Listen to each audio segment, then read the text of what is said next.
Sejumlah massa aksi bela Palestina dari berbagai organisasi masyarakat dan relawan yang terdiri dari anak-anak hingga orang dewasa menggelar aksi demonstrasi atas kematian pimpinan Hamas, Ismail Haniyah, serta menyuarakan dukungan terhadap kemerdekaan Palestina di Monumen Mandala pada Sabtu 3 Agustus 2024 sore hari.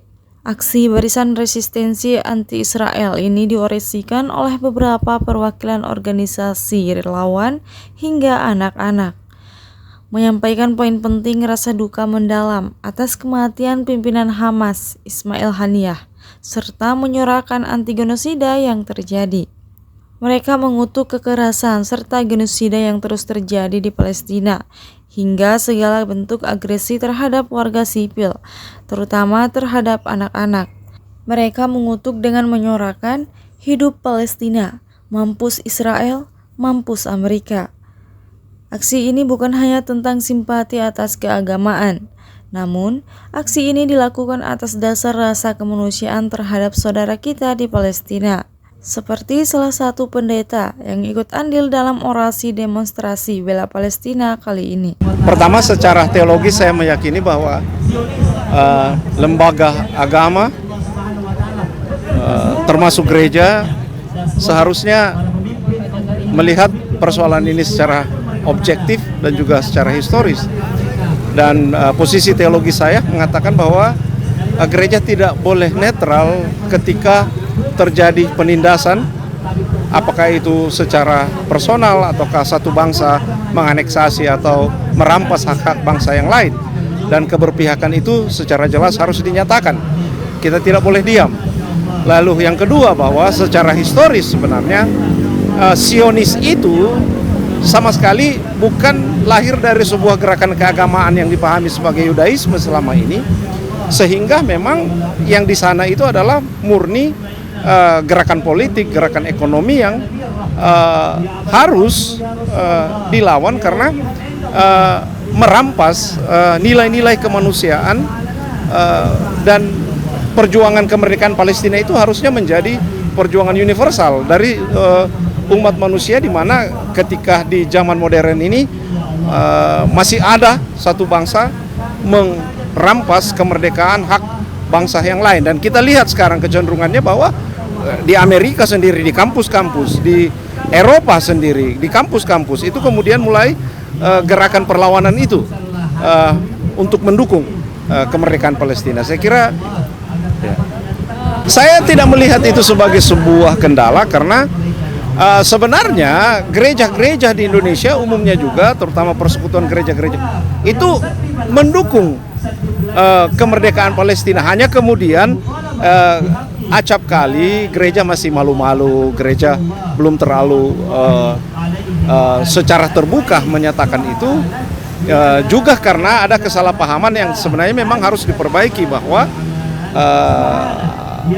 seolah-olah apa yang terjadi sekarang ini, seolah-olah Israel yang ada sekarang itu adalah kontinuitas kesinambungan dari sejarah yang terjadi dalam tradisi kitab suci. Padahal itu sama sekali, Israel 48 itu adalah gerakan murni politik dan murni motif-motif ekonomi di dalamnya. Jadi itu saya kira jelas ya. Jadi bagi saya dengan teman-teman tidak ada, jadi siapapun yang ditindas, siapapun yang disolimi, kita harus berada pada posisi untuk memihak ya, saya kira itu. Ini adalah perlawanan kemanusiaan yang menjadi tanggung jawab umat manusia, karena lembaga PBB diam, banyak negara yang bungkam dan seterusnya, dan ini harus menjadi gerakan moral sebenarnya secara bersama. Aksi demonstrasi tidak hanya ditunjukkan melalui orasi, namun aksi orasi kali ini banyak disampaikan melalui puisi.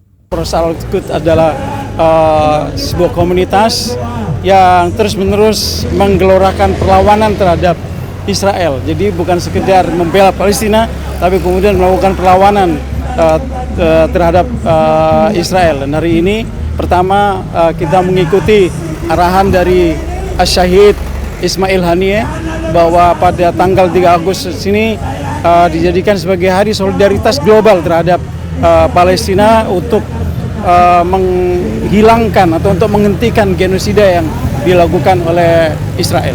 Demonstrasi ini sebenarnya kita lakukan secara kontinu ya. Awalnya itu adalah kita mengikuti anjuran dari Imam Khomeini untuk melakukan demo membela Palestina di hari Jumat terakhir bulan Ramadan, dan kemudian tapi karena peristiwa 7 Oktober kemudian ada sebuah peristiwa genosida yang dilakukan oleh Israel, maka kita melakukan secara reguler demo-demo untuk menyadarkan sebenarnya masyarakat Makassar dan juga masyarakat dunia bahwa telah terjadi genosida yang secara sistematis dilakukan oleh Israel yang didukung oleh kolonialisme Barat, hampir dunia Barat, pemerintahan dunia Barat ya maksud saya, dan kemudian didukung oleh beberapa negara-negara Arab yang munafik yang tidak mau membela Palestina. Demo ini diarahkan untuk tadi itu melakukan perlawanan terhadap Israel. Jadi sebenarnya bukan sekedar menghentikan genosida, tapi menyadarkan kepada masyarakat dunia bahwa Israel adalah sumber malapetaka, Israel adalah sumber kejahatan yang ada di dunia ini. Ibaratnya kanker, Israel itu harus dicerabut dari permukaan dunia ini, atau harus diamputasi dari bumi yang suci ini, sehingga kemudian tidak ada lagi kejahatan yang bisa merajalela seperti yang dilakukan oleh Israel. Demonstrasi hari ini akan terus berlanjut melalui media sosial agar mencegah playing victim dari berbagai pihak Zionis. Masa aksi yang didampingi langsung oleh pihak kepolisian ini berlangsung aman tanpa adanya sikap anarkis. Demonstrasi pun ditutup dengan sesi pembakaran bendera simbolis dari pihak Zionis. Nuri Nurhayati, Muhammad Syaiful, Unhas TV.